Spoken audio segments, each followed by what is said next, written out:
and it's their intrinsic nature. This food basically robs. Sound feasible, sound like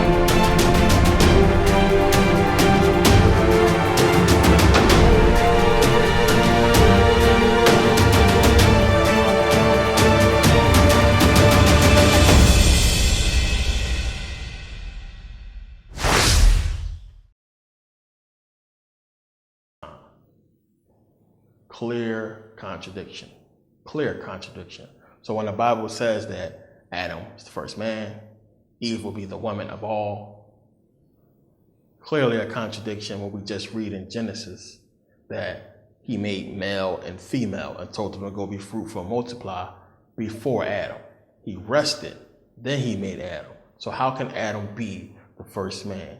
Not only that, he fabricated Adam from the dust of the ground. We don't know how he created the first male and female. It doesn't say. We don't know how they came about. We know they was made in his likeness. But it's implying that the creation of Adam is a fabrication and the creation of Eve is as well. Now, let's be real here. And this is what I understand about people who call themselves rational thinkers and, sane people. We know damn well you can't make no man from the dust of the ground. When has that ever happened? It's not possible. We also know that you can't get no woman from the rib of a man.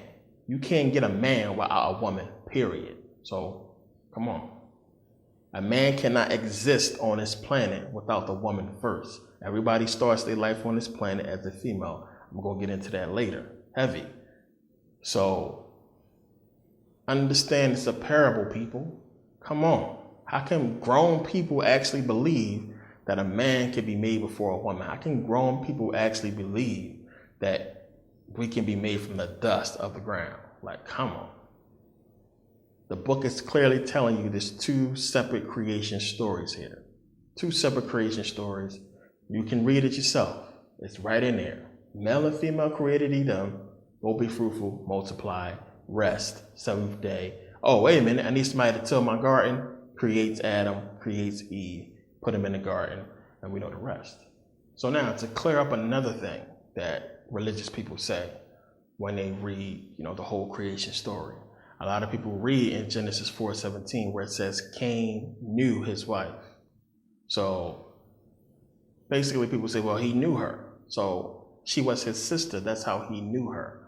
And that, when they explain Adam and Eve having kids later, they really are referring to, a prior time. They just put it later in the Bible. Some crap like that doesn't make sense. But it says Cain knew his wife.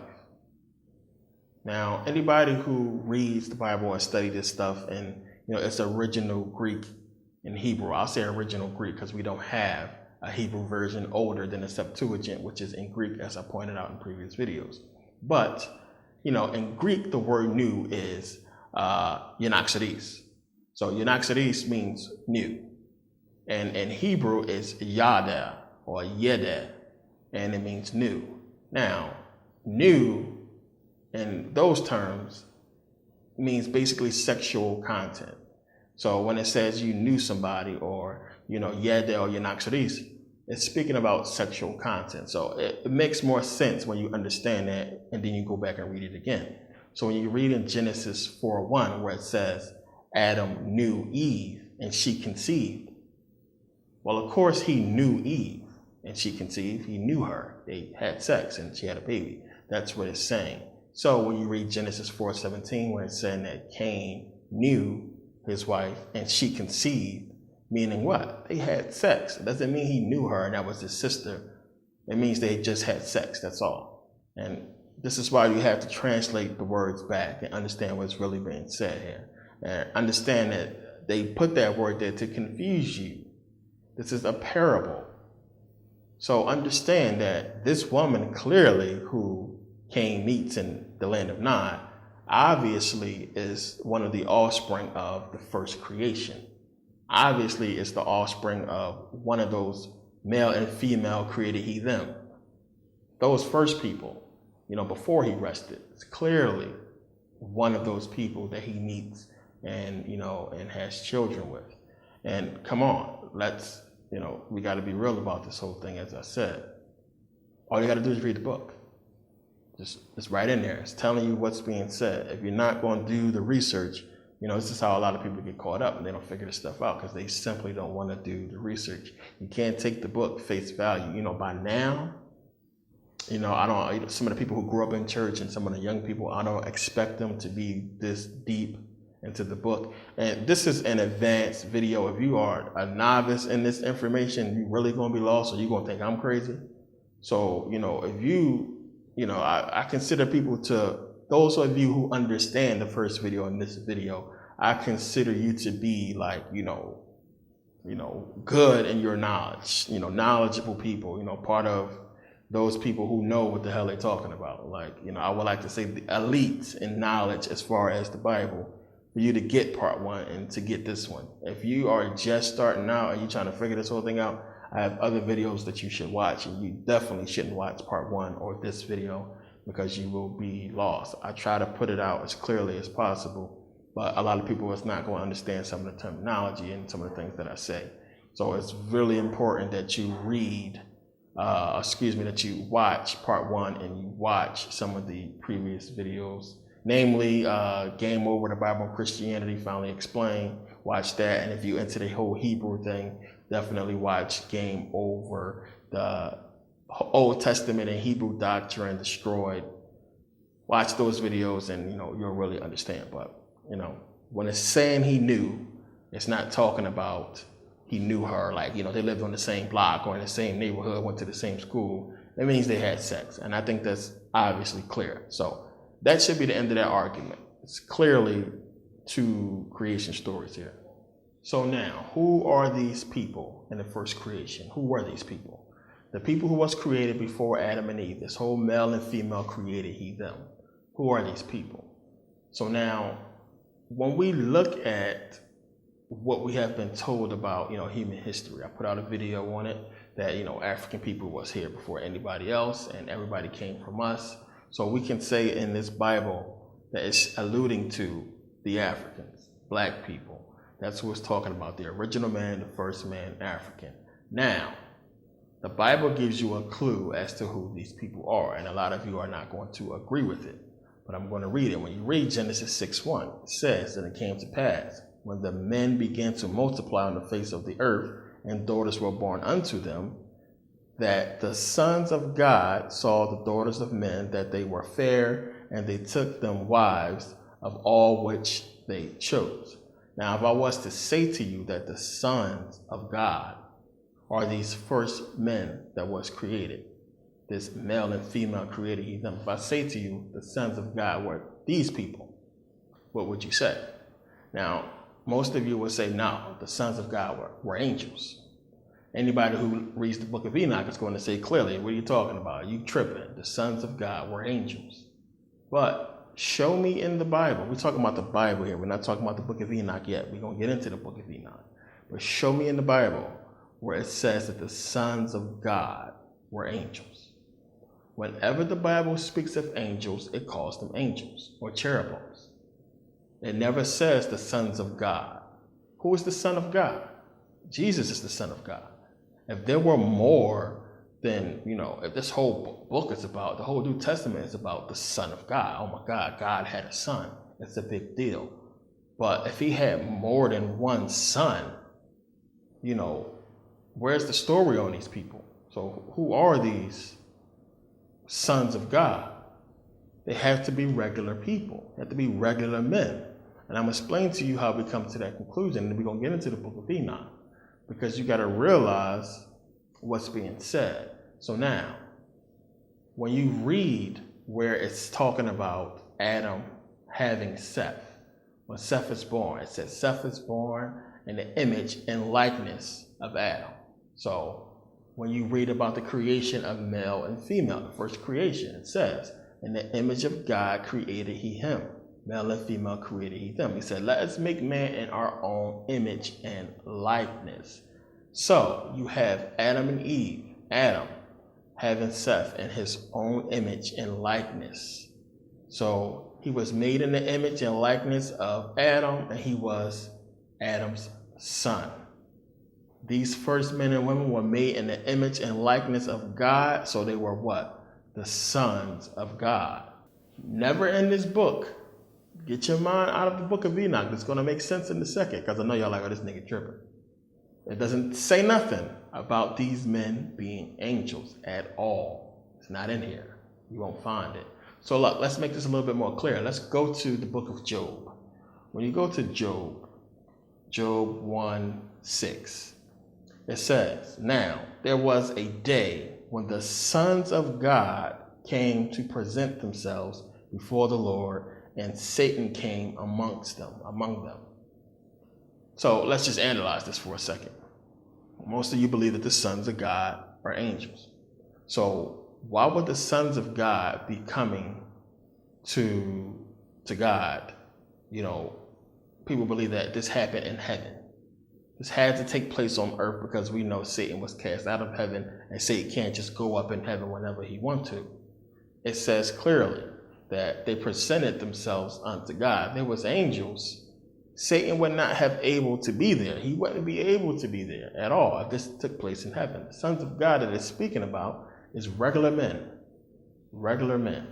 Now, when God asks Satan, you know, where he come from, he says, you know, from going to and fro in the earth and from walking up and down in it. So we're talking about this happening on earth. The only reason why people believe that the sons of God were angels is because of the book of Enoch.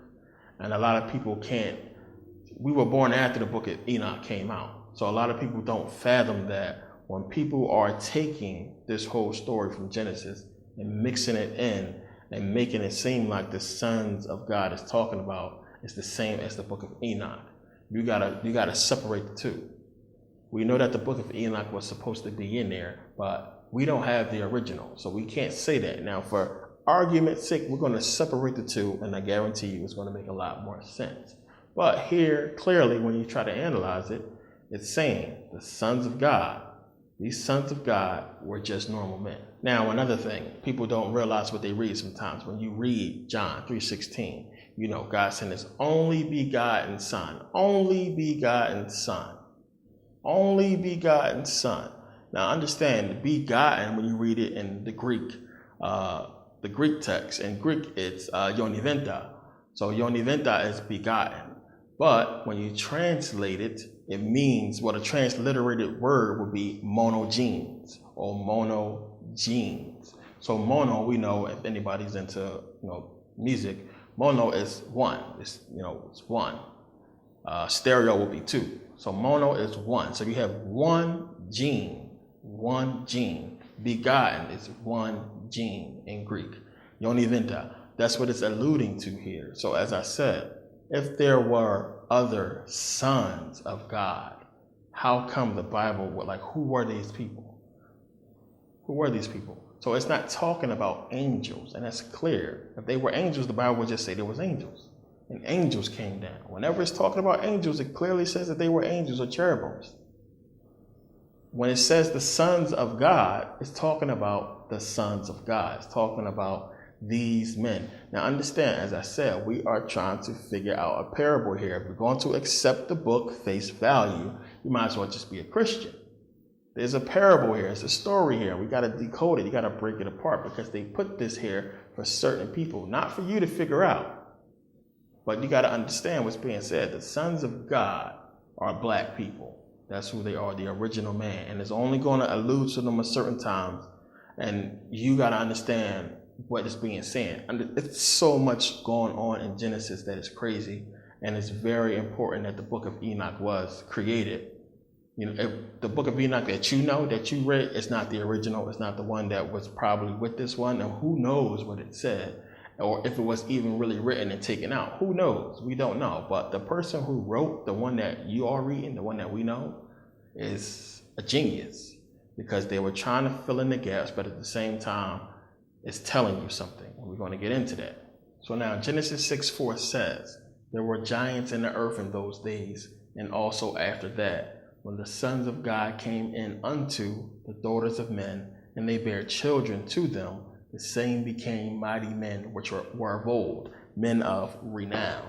So these sons of God that it's talking about are regular men, regular dudes. They are not angels. It doesn't say that they are angels. The only reason why people believe that they are angels is because they are taking the book of Enoch and putting it into the King James Version. And we're only going to go by what the book has said. The book of Enoch is something else.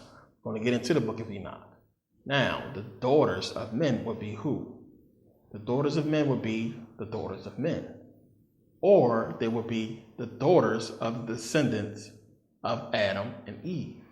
So we are talking about the sons of God who will be the men, the first creation, coming in unto the daughters of men, the daughters of the second creation, which would be the descendants of Adam and Eve. This is important because these are two separate races of people here. That's going to be clear later on.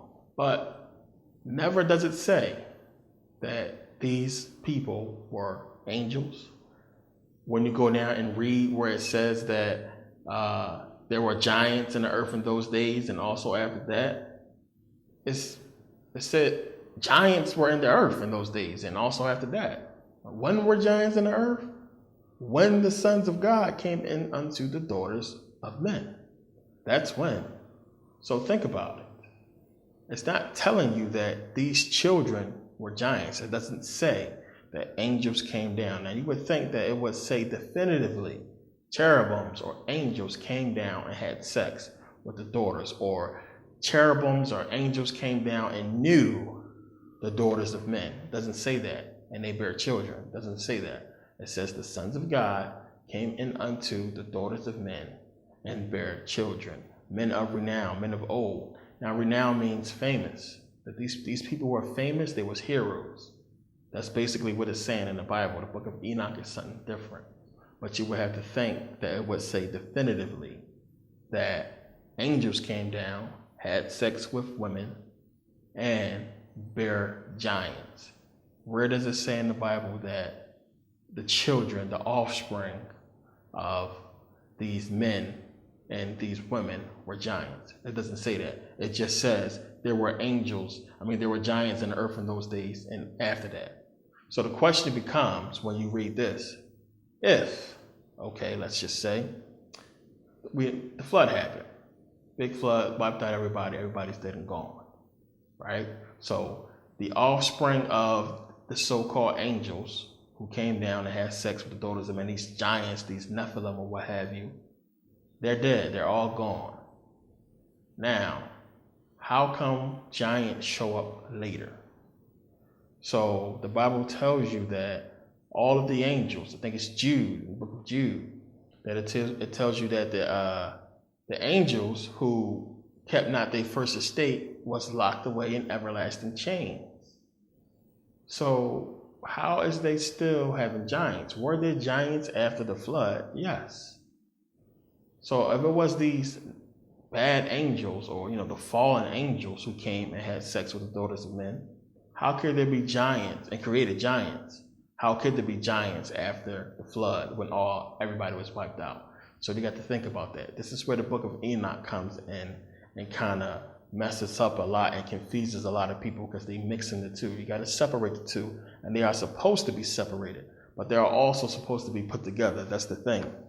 It's a giant parable, people. We're going to get into it. We're going to straighten the whole thing out because it's confusing.